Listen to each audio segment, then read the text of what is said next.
شهر رمضان الذي أنزل فيه القرآن هدى للناس وبينات من الهدى والفرقان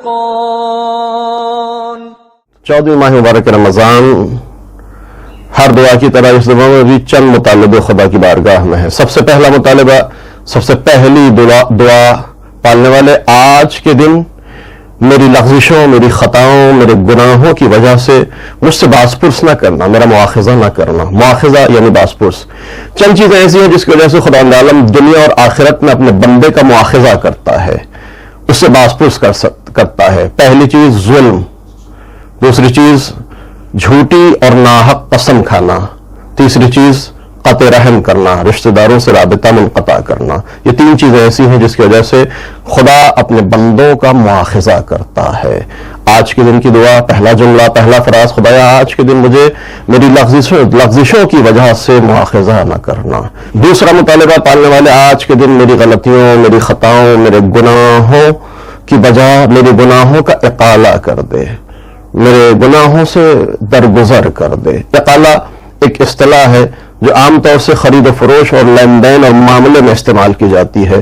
جب ایک خریدار دکاندار سے کوئی چیز خرید کر لے کر آتا ہے، معاملہ ختم ہو جاتا ہے، لیکن دوبارہ یہ خریدار جا کر دکاندار کو واپس کرتا ہے، دکاندار بغیر کسی کمی اور بیشی کے اس چیز کو واپس کر کے اس کا پیسہ واپس کر دیتا ہے، اپنی چیز کو واپس لیتا ہے، نہ کچھ کم کرتا ہے نہ زیادہ کرتا ہے۔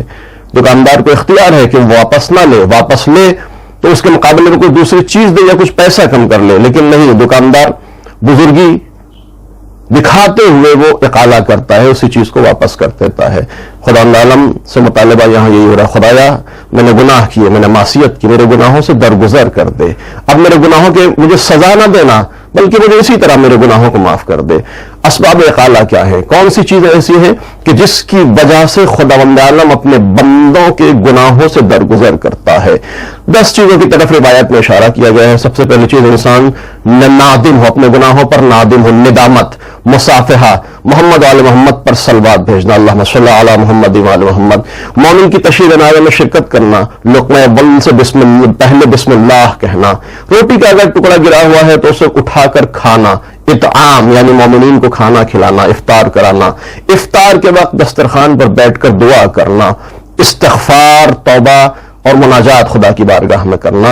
اور جب خداوند عالم اپنے بندوں کو بیماری اور مشکلات میں شکار کرتا ہے تب بھی اپنے بندوں کے گناہوں کا اقالہ کرتا ہے۔ یہ 10 چیزیں ایسی ہیں جس کی وجہ سے خداوند عالم اپنے بندوں سے درگزر کرتا ہے، اور جب درگزر کر دیتا ہے تو بندہ پھر ہاتھوں کو اٹھاتا ہے، وَلَا تَجْعَلْنِ فِيهِ غَرَضًا لِلْبَلَاءِ وَالْآفَاتِ، خدایا آج کے دن مجھے بلاؤں اور آفتوں سے محفوظ رکھنا، تجھے تیری عزت کا واسطہ، اے مسلمانوں کو عزت دینے والے معبود۔